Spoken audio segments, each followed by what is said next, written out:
Midwest Whitetail is brought to you by Hoyt Archery, Fuse Accessories, Realtree, Muddy Outdoors, Cabela's, Rocket Broadheads, Scott Archery, Frigid Forage, Trophy Rock, Easton Arrows, RTP Outdoors, Non-Typical Wildlife Solutions, Ozonics, Wilderness Athlete, Grizzly Coolers, Redneck Hunting Blinds, and Nikon.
See, that was worth the wait.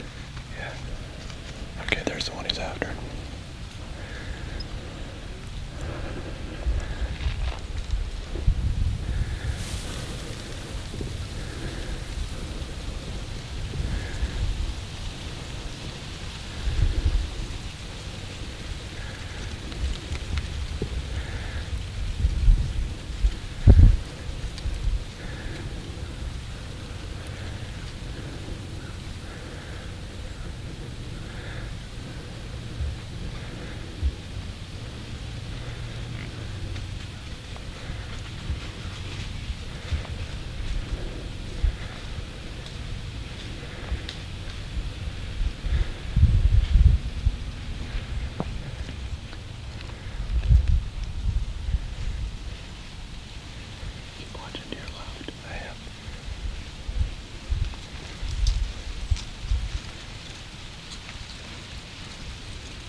There's more does than this. Boy, there's a whole dang covey of them.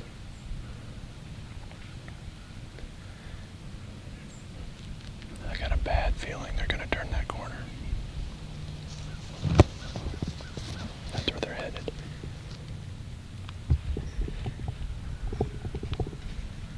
Can you film that? Yeah.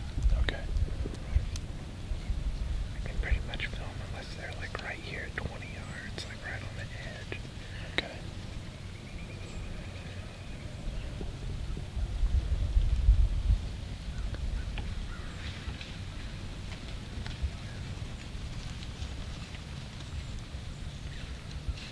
See, like I can film that little buck right now. Yeah, I mean, that's not my ideal shot, but I can take that. That's right at 32, 33. It's gotta be him coming out. What's that? It's gotta be him coming out. Yeah.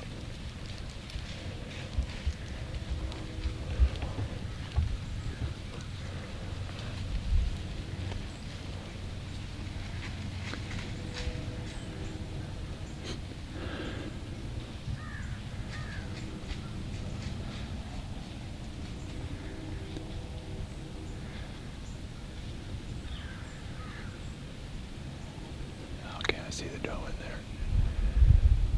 There's a doe about 5 yards in. He's just in there browsing. I think we're good, as long as they don't go deeper.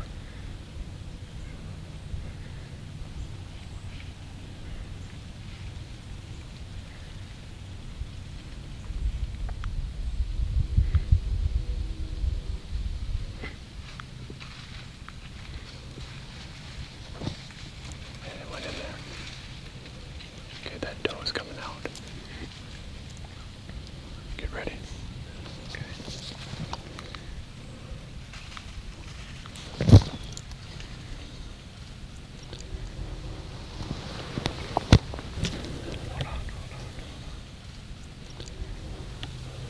Yeah. Oh, dang it.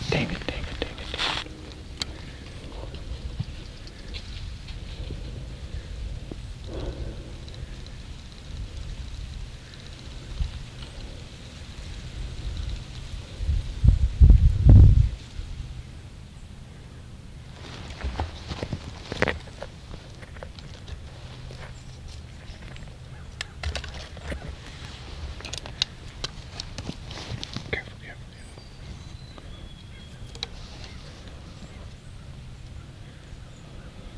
How far? 45. About, yeah, 45. Is he gonna drop this time?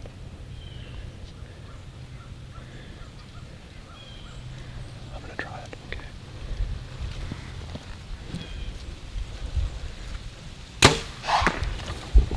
Okay. Well, he's gonna die.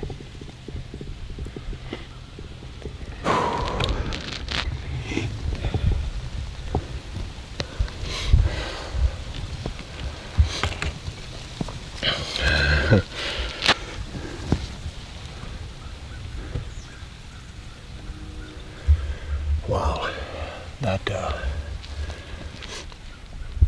the first shot, he was probably 35-ish, and I put the 30-yard pin on his brisket, thinking he was going to drop like they usually do when I stop him, and he didn't drop an inch. So I shot right under him, and I thought, well, that's the end of that game.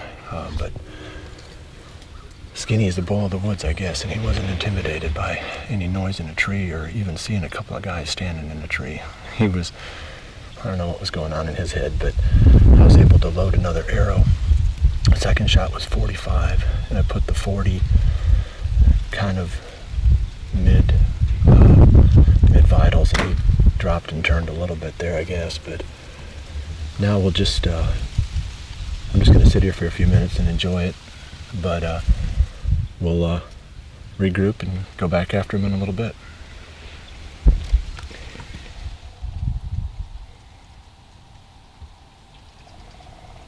But I mean, the shot was exactly where I aimed it. He just didn't react. So I mean, I can't blame you in any way for the shot.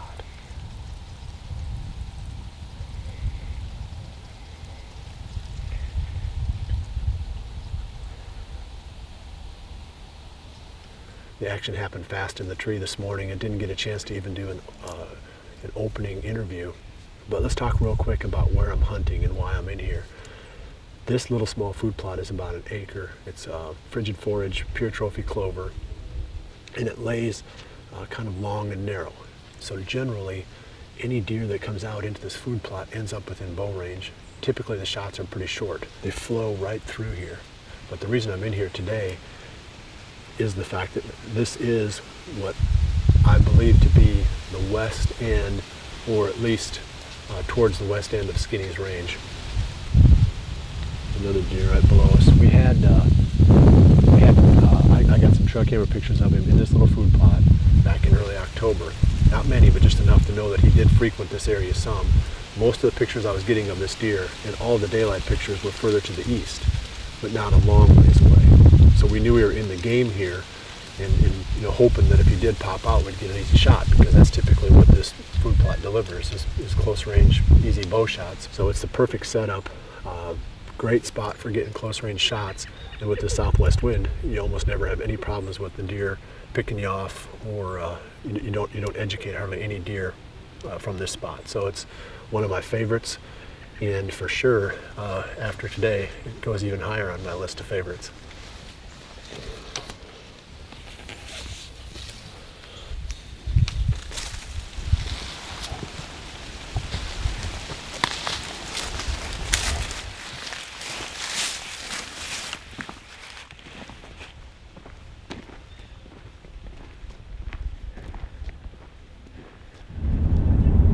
I always hate it after I kill one of the bucks that I've been hunting for a long time, because then every time you go out, you don't have that same driving force. You don't have that one buck that you're after.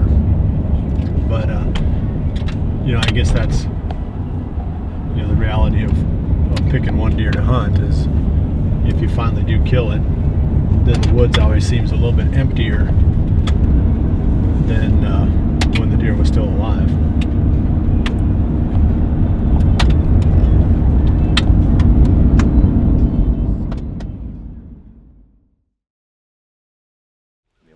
Down there is to wait for windy day and get down with them. Yeah. But there's too many does. Just tough. It's the next morning now, and I've got 4 guys from the office that are going to help me look for this deer. We watched the footage back a number of times trying to figure out exactly where the arrow hit that buck. And the best we can come up with is that it looked like it was right behind the liver and into the paunch. I've got the arrow here.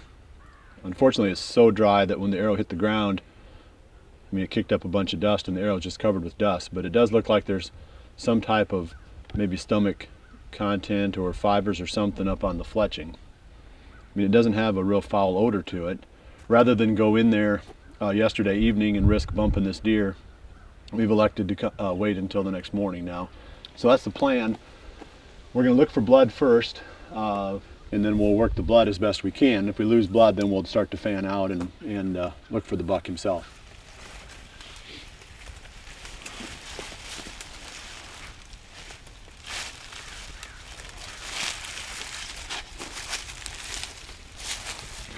There's some more spots by my feet here.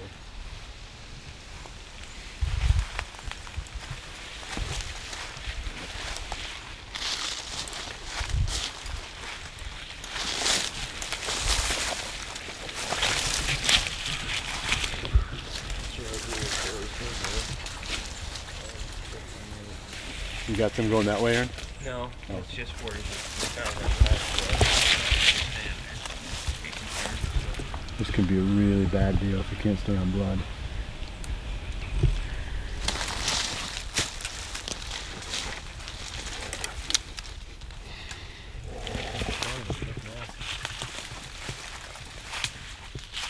Right there he is. He's right there. Bill. He's right there. About 20 yards in front of me.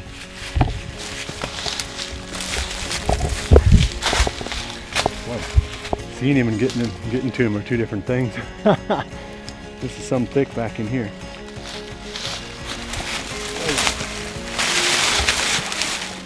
Skinny's been dead for a while.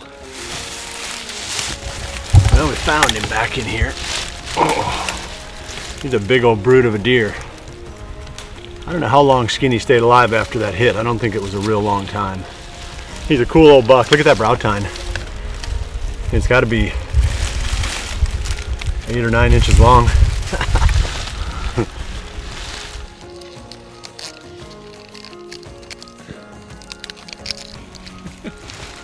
I mean, I've done it without them, but they're just very cheap, so it makes sense.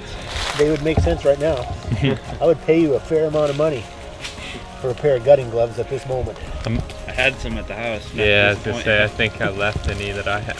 No, I gave mine to some. Did I have given those to Greg, maybe?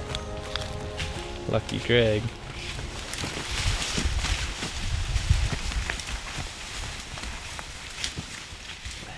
We got the deer out to the food plot again, which was no small feat. Fortunately, I had some young fellas with me that were ambitious enough to do all the pulling. I just got to walk along and either watch or push the brush out of the way. But we got him up here. They got him up here. So I want to talk a little bit about this location where I'm hunting and some of the history with this spot itself, and then a little bit more of the history with this deer.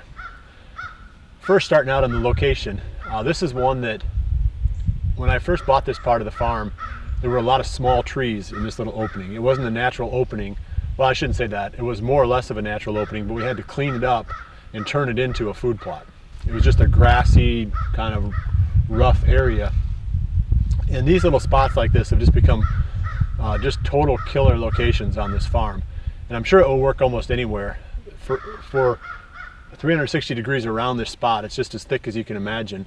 So right here you've got this open spot. So there's got to be bedding areas consistently all around this little small food plot.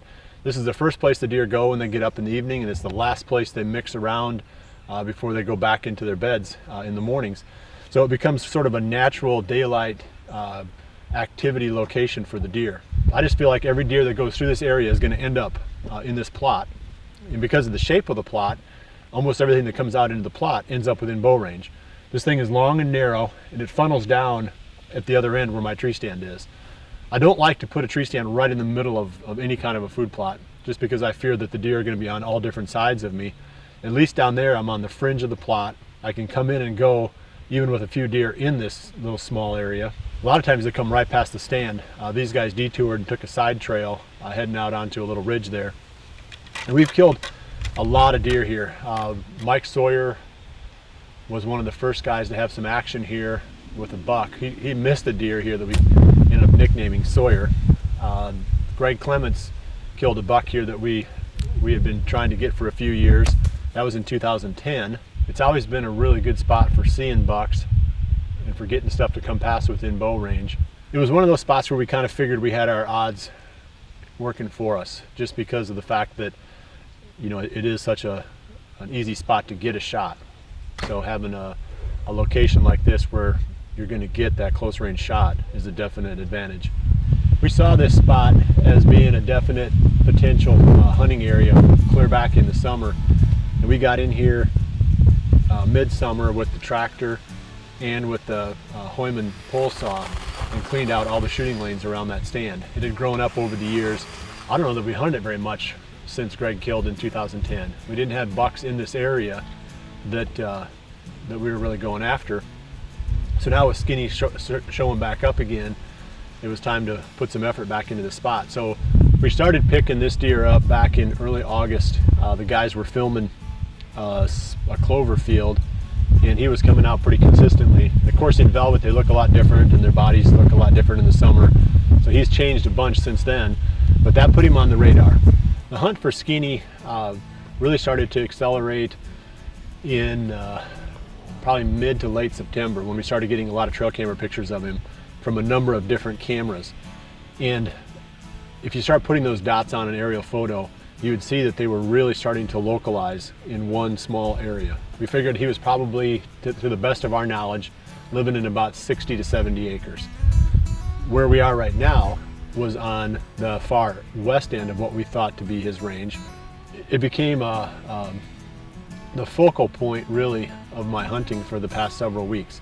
Had a lot of cameras out, started picking up tons of pictures of him in a lot of different areas, but it started to really focus in on about 160 acre area. So we spent the last 3.5 weeks hunting Skinny in this area. And the tricky part, if you're going to hunt 60 acres, obviously you got to be pretty careful about it, and you got to pick your spots. You can't be too aggressive. So, you know, whether that's, you know, the way that you hunt these big deer, or if we just got lucky and killed him anyway, but, you know, being conservative, being careful, and not pushing them, especially when you know more or less where they're spending most of their time, I think that really contributed to this hunt. So 2 stories in, and now we got to start looking for a third buck to create another story around for the late season. So don't give up on me yet. My season's not over. I'm still excited about, you know, what we've got left to come.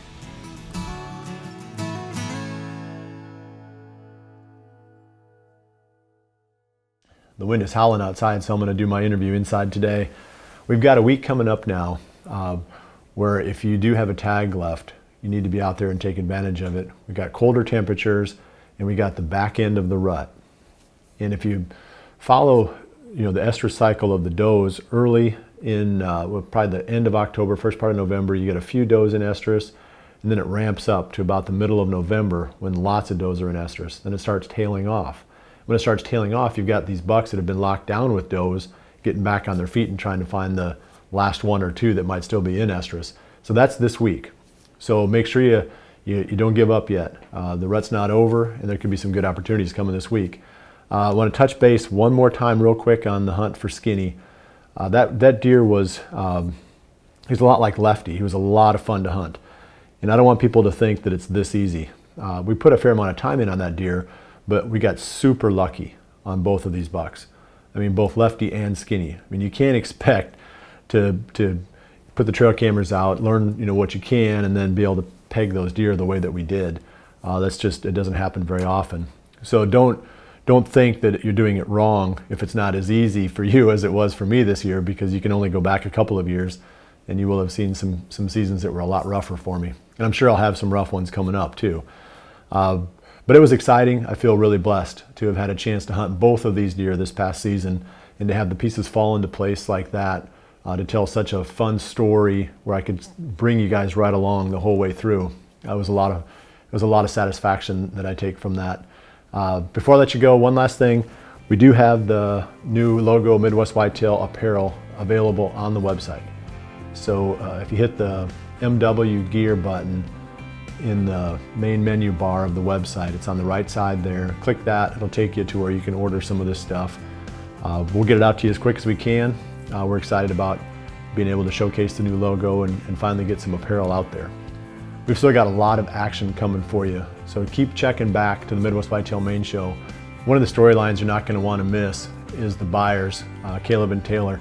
They've been hunting a really big deer, and Taylor, she finally makes good and kills one herself with the bow. That'll be on next week's episode. But they're also on a really big deer, and we're gonna bring you up to speed on their quest for this monster. And like I said, we have some more action too to add to that from other pro staff members. Well, that's it. I appreciate you joining me. I'll see you right back here again next week for the next episode of Midwest Whitetail. And remember to always dream big.